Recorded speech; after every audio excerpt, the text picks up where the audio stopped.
Time to fight fear with faith. Jody Paar is a survivor who is no longer staying silent. She and her guest will fuel you up so you too can fight fear. Uplifting and inspirational stories that will rock you to your core. We don't tiptoe around the truth. We steamroll it in a bold way. This is your life, and now is the time to start living it. Get ready for the Faith Over Fear podcast with Jody Paar. Now, welcome Jody Paar to inspire you. Hey everybody, welcome back to Faith Over Fear, episode 41. Welcome family, I'm so glad you're here. My name is Jody Paar. You can find out more about me on my website, Jody, Jody, Paar, Paar.com. And I am so excited about my guest today, guys. She is my sister. I love her. Not like literally my sister, but she is definitely my sister in Christ. So Karmin Habibi, am I saying that right? Habibi. Yes, Karmin Habibi, that is in Spain. That is amazing and beautiful. And I thank you so much for being here today. Oh, thank you. It is such an honor to be interviewed by you. I love everything that you do, and you're definitely a sister in Christ. Thank you. Thank you. That means a lot to me. Well, what we talk about a lot on here, girl, is we talk about fear and things that you've been through in life. I think it's amazing that we walk around people, we're standing right beside them, and we have no idea that the road that they've been down, especially if they're beautiful like you are and they look like they've had their life just handed to them on a silver platter and everything's been amazing, and then to know what you really went through in life or what you've really been through. So I'm going to turn it over to you. Karmin, tell us the first time that you really felt fear in your life. Thank you so much. So I don't recall a first time. Okay. I believe I experience fear on a daily basis. Okay. And all I know is I'm constantly in stages where I see myself in transitions. So I'm originally from Sudan. I was born in Sudan. We moved from Sudan to Germany, from Germany to the UK. Right now I'm in Spain. God knows where I'm going to be tomorrow. So in this transition phases, I always found myself in new places, around new people, new environment, and it's so uncomfortable. And in that transition phase, obviously, when I was young, when you say to me, "Oh, you're beautiful," thank you so much, because I never saw myself as someone who's beautiful. I was bullied because I looked so different than Germans. Back then I had dark hair, and it's just this constant fear of judgment from other people. It's this constant trying to adapting to this new culture, transitioning. And right now I'm in Spain. I don't speak the language yet, but it's like, okay, that fear of, am I going to look stupid in front of other people? But to give you an experience, actually, very recently, something happened to me here in Spain. So I actually live in London, and I came to Spain in February for a business event. So I organized retreats, luxury retreats for women. And in March, I was supposed to host this retreat and bring over 16 women from all around the world here. And of course, all of us know, as we're recording this, it's 2020. Crazy year. So yeah, my sister calls me. She's like, "Come back home now. They're going to shut down the borders." And my personality is like, just chill, relax. Nothing is going to happen. Next day, they shut the borders, and I found myself on my own in a foreign country, not knowing anyone, locked down. And on top of that, I was in an Airbnb where I had a nightmare Airbnb story. I got attacked by a man. I went through a period of trauma, and that was just very recently, literally on my own. Like, my parents had to call the police from UK to Spain. It was a whole story. Tell us a little bit more about that. What happened? Like, you got to the Airbnb, was it the person that worked there, or?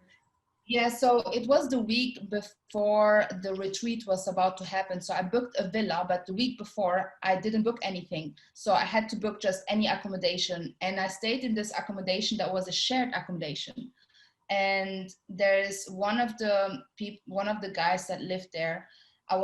Thank God, my mom kept telling me to close the door, to just lock my door. So I had my door locked. It was 2 p.m. I was working on my laptop, and then suddenly I hear somebody banging on my door, trying to break in. I'm like, oh my gosh, I got chill bumps. I'm gonna die. So, Oh my God. Now that's fear right there. that That is is fear. fear. That is when like your actual flesh side is like panic, you know, breathing heavy, like terrified. This person's trying to come in on you. So what did Yes. you do? In that moment, I've been trying to call the Airbnb host. I said, it's an emergency, come right now. And so the woman actually didn't come only after 2 hours. So I was living in this terror for 2 hours. I was calling after the woman. I did not know anyone. So I called my parents in the UK. I'm between screaming, the guy still trying to break into my room. And I'm between screaming and my parents freaking out. They're calling the police to Spain. And so yeah, in this like hysteria, I started to pack things, and I think I broke my laptop. I just got a new laptop and I broke my laptop, and I just started to pack things. And I said, okay, as soon as the woman comes, I'm going out. Now the challenge was on top of that we're in lockdown. In Spain was one of the most severe cases around the world. So they literally shut down everything. That means I couldn't book any hotel. I couldn't book any Airbnb. I had nowhere to go. So I went through my contact list and then I found something, and I went and traveled to that place. So in that time, I wasn't eating. The way that I manifested, my body manifested that fear in a form of, I got completely bloated, like my whole face changed, my whole body changed.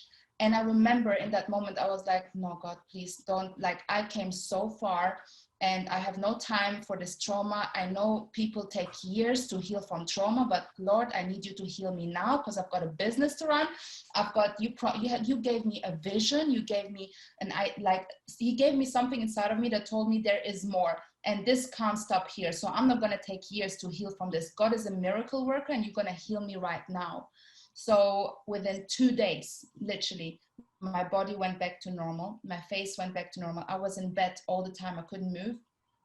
And within 5 days, I was back to business. And yeah, so Wow. it's been, yeah. So let me back up. So he's beating on the door. Did you know who he was? Well, he was there's a story behind that story, because it's very complicated. I think I spoke to this with another friend who works for the UNICEF. You both of us know her, Melody. Yeah. And when I was sharing with her the story, she actually said this is one of those dodgy places where they're trafficking humans. Because when I shared with her what was happening in that place, basically I think the woman sent the man there. That's what I thought. There was some weird things happening in that place. Like I would go to the bathroom and I would find like blood. I would find weird things there. Yeah. So my room didn't have any window. It was just a weird place. As soon as I actually went into that place, my heart just grabbed me, like something felt very heavy, and I couldn't leave because there was nowhere to go. Everything was closed. There was no hotel, there was no Airbnb, there was nothing. So yeah, it was fear. And it really manifested, like the way that it showed up in my body. My face completely changed. My parents couldn't recognize me on FaceTime. Wow. So yeah, it was an experience. So how did he leave? Well, the woman came after 2 hours of me begging her, the Airbnb host, and I was crying to her, and she was with the guy. She didn't show any empathy at all. Wow. The guy spoke in another language. He didn't even speak English. He spoke French. I haven't seen this guy before in the house. It's completely new. He literally came out of nowhere. And when the woman just left me. She just left me. Thank God, Airbnb is amazing. I put a report to Airbnb, and they have really acknowledged this. They're taking it serious, because one of the things is I don't want this to happen to any other woman or man. And that's why I reported this. And yeah, I don't want this to happen to anyone. It seemed like a dodgy place, because the woman kind of knew that I was in a vulnerable place and I was on my own and I had nowhere to go. So I don't know what happened there. So, but you did tell her that you were on the phone with your parents, that you were on the phone with the police. Yeah, when I said to her that I'm going to call the police, that's the time she started to move. She didn't move until I told the police. Yep. Yeah. Wow. Wow. Yeah. And I think this happens more than we know. And I'm so proud of you for speaking and standing in your truth, because that is something recently that happened. And I remember when it happened because Melody called and she's like, pray for Carmen. Wow. Thank you. and Thank you and so we started to pray, and I didn't know the exact details. She told me you were stuck in Spain at an Airbnb, but I did not at that time know that this man was trying to get into you. And I have like totally much. chill bumps right now, because I believe in the power of prayer, and I believe that angels push back I'm darkness. getting like goosebumps Yes, right now. Thank you so yes. much. Oh my gosh, yes. I totally believe that. I believe that, angels will push back darkness, and I believe that this man was intended for evil for you. And so thank God for his angels who protected you and kept you safe, because of course that is definitely fear that would take over physically your body, as to where you said it changed, and you even look different, until you spoke to that and you said, oh, no, no, no, I have something to do. I have a place to be. And you knew the power of God to change that. Man, that just gives me chill bumps to change that, because people sit in trauma for years and they don't ever get out of that trauma and out of that place. And even myself, I was in trauma for 15 plus years, because I would not deal with what happened to me, because I was so convinced by the enemy that I was supposed to be in that. I was supposed to be miserable. I was supposed to be depressed. Only medicine could fix me, and just all these different lies. So that's amazing that you had such a relationship with God that you're like, take this right now, because I've got things to do. That is Yeah. that is so awesome. Like, wow.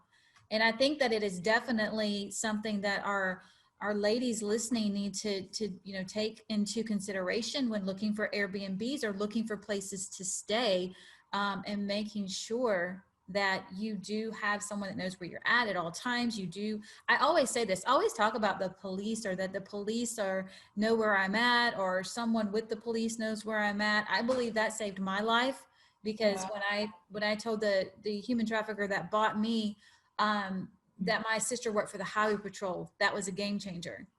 That is the only thing that saved me. That, and I know that it was God that gave me those words to say. So thank you for that, Carmen, for speaking about that and for talking about that, especially as new as it is. So tell us what you're doing now. Like, tell us, you're in Spain. And first of all, I want to go back to Habibi and your last name and the meaning behind that, and how you're rebranding yourself and what that's all about. Yes. So Habibi is my love in Arabic. And I kept everybody that I meet, I started to build the Habibi community, because I've been moving to so many places. And I said, you know what? I don't have a stable place where I have my family. Yes, I have my physical family, but I don't have actually my family around me. So I'm going to build my family. And I just started calling everybody Habibi, which is my darling, my love in Arabic. And my friends got so used to calling me Habibi. Even my mother, she goes on Facebook. If she doesn't search Carmen, she searches Habibi. So I said, okay, if everybody calls me Habibi, I'm known for Habibi, I'm gonna call it myself Carmen Habibi. But really, Habibi like is just a meaning for me, a community that seeks more. I'm always connected to people who are truth seekers, because I'm a truth seeker. Yeah. And it's just anyone who identifies himself as a truth seeker. And that is what a Habibi is to me.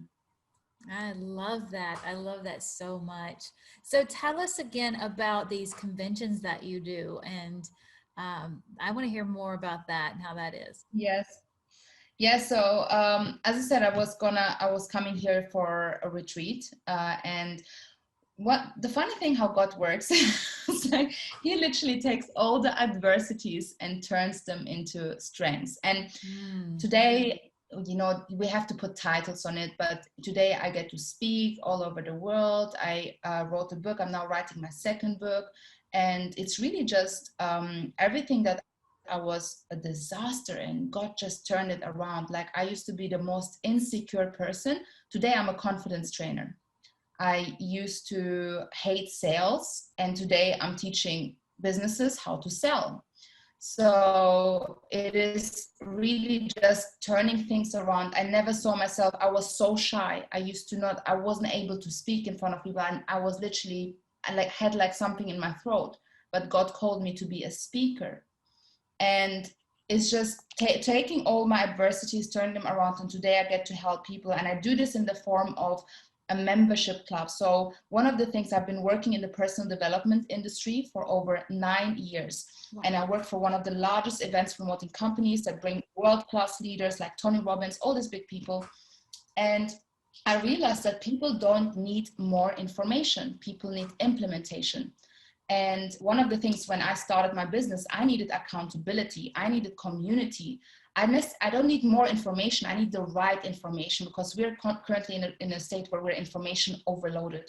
So I couldn't find this anywhere. And then I created my business. I just started it. I started an accountability group every single morning, 5 days a week, 6 o'clock in the morning. I hold accountability calls to a group clients, and I run retreats, and it's all to get people give them more clarity, confidence, and courage. So retreats are special, especially the next one, because we're going to have Jody with us in the Kingdom Woman retreat.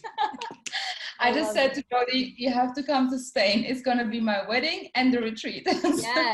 Yes, I am there. Absolutely. Yes. But retreats are amazing, because retreat really gives you this immersed experience. And one of the advice that I would, because I've worked for over 9 years in this industry, if there's anything a valuable thing that I can share with your audience, is choose your mentors wisely. Choose your coaches wisely. Don't just believe what I'm sharing here. Don't just believe me, but I believe you're attracting truth seekers who want to align themselves with God, or seeking God, or even knowing God, but want to strengthen their spirit and to strengthen their relationship with God. So anytime you choose a person to pour into your life, make sure that they are pouring out of the spirit of God and not another spirit, because that can set you back. So if you are going into those courses, if you are the kind of person that, buys books or listens to things, just check in with your spirit, check in with God straight. First of all, is this the right person I should invest in? Because what they're pouring into you is either going to get you closer to God's plan, even to God, or it's going to take you further away. It may sound really good, but you have to check in, and never underestimate this Holy Spirit that we have inside of us, that gives us literally a GPS to go from left to right. So that's an advice I would give everybody, from my experience of seeing thousands of people going through this hamster wheel of investing in themselves and not getting the results they want. Just keep going to courses after courses after course, not really getting something. So, yeah. I agree with that 100%, because I tell my coaching clients, you have to have the ultimate healer to be healed. Wow. Yes. That is just the truth of it. And the problem with a lot of coaches is they're more about themselves than they're about their clients. And that's something I never thought I'd even be in the speaker world. Like, I never thought I'd be in the coach world. It was a God thing, not a Jody thing, right? And so as I started to get in it, I started to see things happening around me with coaches that were charging crazy amounts of money, and then people coming back and being exactly the same. Exactly. And sometimes worse with like debt. Right. Yeah. Then they're stuck in debt. Exactly. Yes. So that was something that I was like, pray for discernment. And I tell every one of my clients, pray about it. If God puts it on your heart that I am the one to coach you, then I will be more than happy to do that. I am going to do the same, because we've actually talked about this. Sometimes we have discernment and we're like, I'm sorry, this, but I don't feel it's a fit, because it has to be spiritually aligned in order for the true healing to take place. Absolutely. So, yeah. Okay. So let me ask you, if someone is listening or watching and they're like, really want to be a boss babe like you are, like they're ready, but they're still in that place you used to be, of being too shy, of not believing in themselves and not thinking that they can do it. Like, what advice would you give to them? What would you say to them to move forward tomorrow to go after their dreams? Yes. So Well, my business really kicked off last year. Yeah. I've been working, trying my best for so many years, but then suddenly it just started last year. If I track it back, what actually has worked for me was that I completely surrendered to God. I just stopped saying, oh, because of my works, oh God, I'm working so hard, where's my blessing? Like blaming God for, I'm putting the work, but you're not pouring in, like what's happening?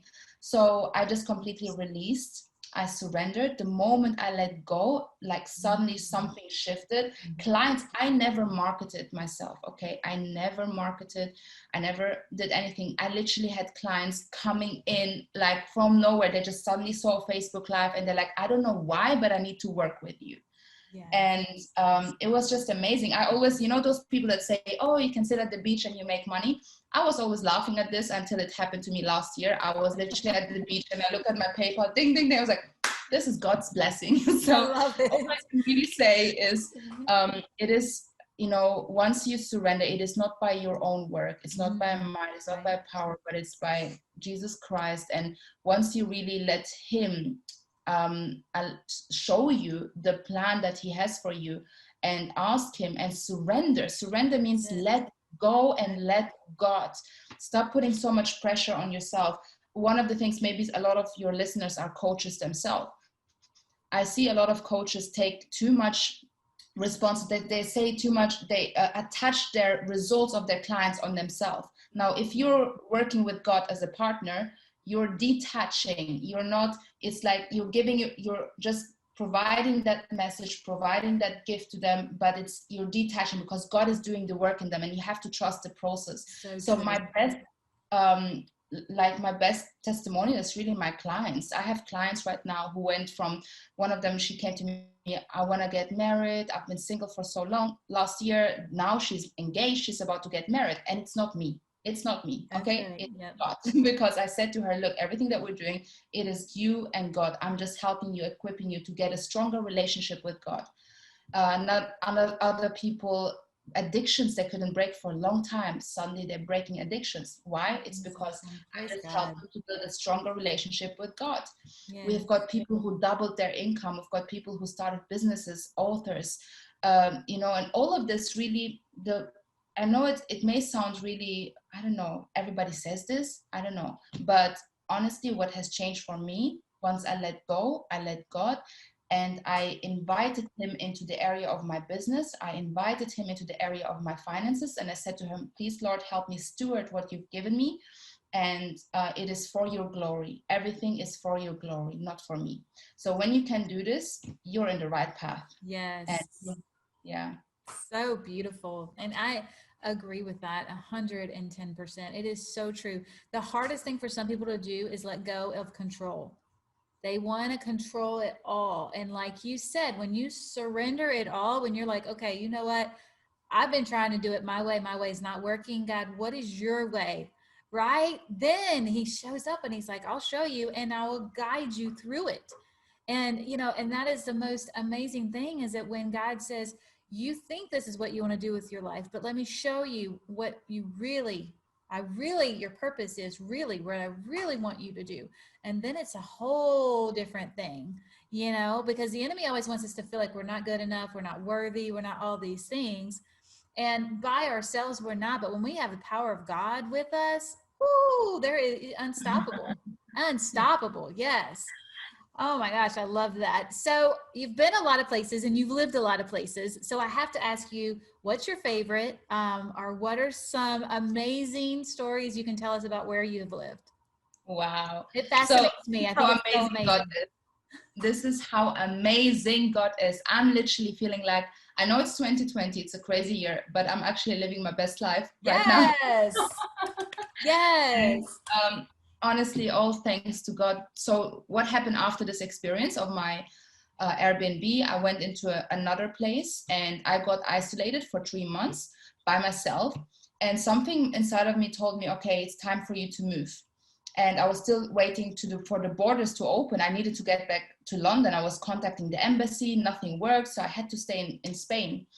And and something told me to come to a different city in this town that I was staying in, and to live in a certain place. So I was pulled towards living in a certain flat. So I said, okay, God, I trust you. I'm just going to go there.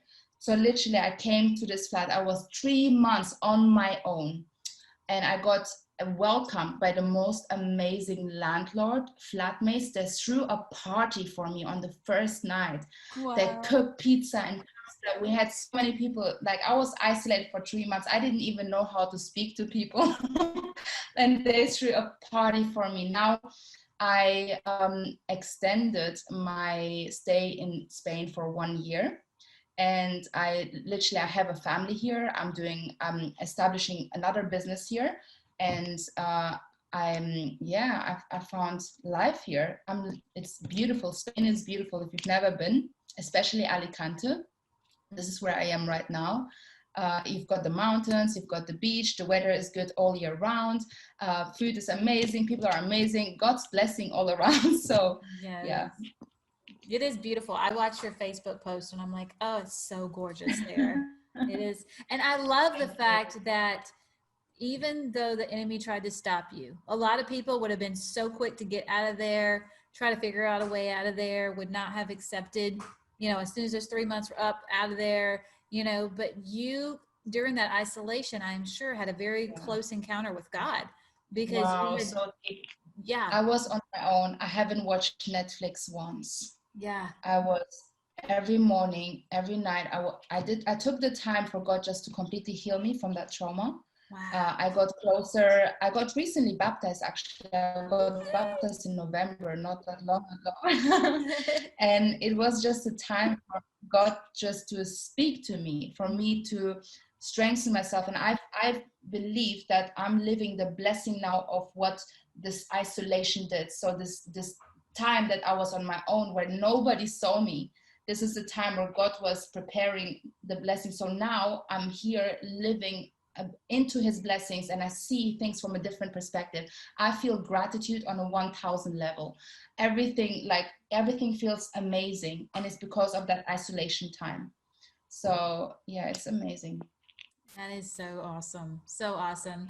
Well, Karmin, thank you so much for being on here today. We're going to put all the ways that you can find her, follow her, keep up with her. Do you have any that you wanted to do a shout out for ways that Sure. people can So connect?